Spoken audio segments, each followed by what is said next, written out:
नमस्कार, जय महाराष्ट्र मित्रांनो, कशा आहात तुम्ही सर्वजण। तर आज आपण बघणार आहोत की आपण फणसची भाजी कशी करायची, त्याची रेसिपी आज आपण बघूया। तर फ्रेंड्स, हे बघा, आपलं फणस आता याच्यामध्ये आपण टाकलेलं होतं पाण्यामध्ये शिजायला। याला आपण थोडं 10-15 मिनिटं शिजू देऊया आणि मग आपण त्याची रेसिपी पाहूया। तर हे बघा, आपण भाजीसाठी एवढं सर्व आता तयार करून घेतलेलं आहे। थोडंसं खोबरं, कांदा, मिरची आणि हा लसूण आपण हे मिक्सरमध्ये बारीक करून याचा पेस्ट बनवून घेऊया। आणि हे जे टमाटर आहे हे आपण तसंच टाकूया, कारण टमाटर गलून जाते लवकरच त्याच्यामध्ये। तर आपण हे बघा, हे मसाले काढून घेतलेले आपण भाजीसाठी एवढे।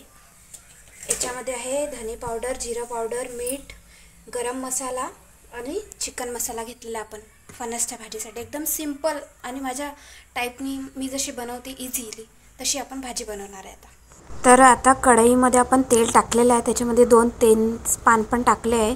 सॉरी गाईज, माझा व्हिडिओ बरोबर निघालेला नाही आहे, त्यासाठी मी सॉरी म्हणते तुम्हाला।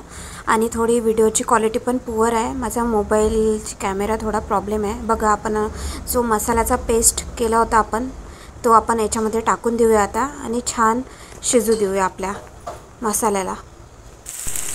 तर आपला मसाल्याला छान तेल सुटलं आहे, बघा किती छान मसाला शिजलेला आहे आपला। खूप छान दिसत आहे, आता तेल खूप छान सुटलेलं आहे आपल्या मसाल्याला।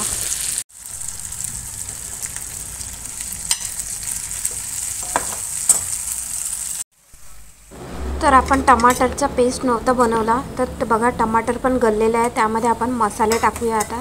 बघा, याच्यामध्ये तिखट पण ॲड करायचं। सॉरी, मी तिखट ॲड करायचे विसरून गेली तुम्हाला सांगायचं। 2 चम्मच आणि सर्व मसाले मी 1.5 चम्मच घेतले आहे आणि तिखट मी 2 चम्मच टाकलेलं आहे आणि मीठ पण मी 2 चम्मच टाकले। 5 मिनिट। तर फ्रेंड्स, हे बघा, आपल्या भाजीला किती छान तर्री आलेली आहे।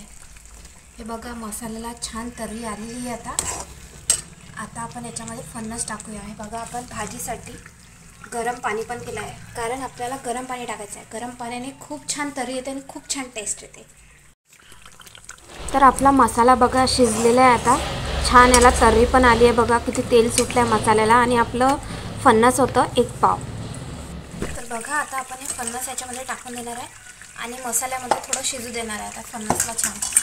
तर आपण याच्यामध्ये छान फणस टाकून देऊ, याला आपण शिजू देऊ मसाल्यामध्ये छान थोडं। मग याच्यामध्ये गरम पाणी टाकूया आपण। तर बघा फ्रेंड्स, हे बघा मसाल्यामध्ये किती छान शिजलेलं आहे आणि याला आपलं टमाटर टाकलं होतं आपण, ते पण किती छान गललेलं आहे याच्यामध्ये। आपण याच्यामध्ये आता टाकूया गरम पाणी।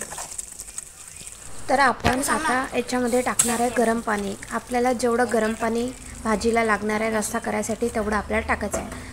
तुम्हाला जेवढा रस्सा किंवा ग्रेव्ही पाहिजे तेवढं तुम्ही पाणी टाकू शकता।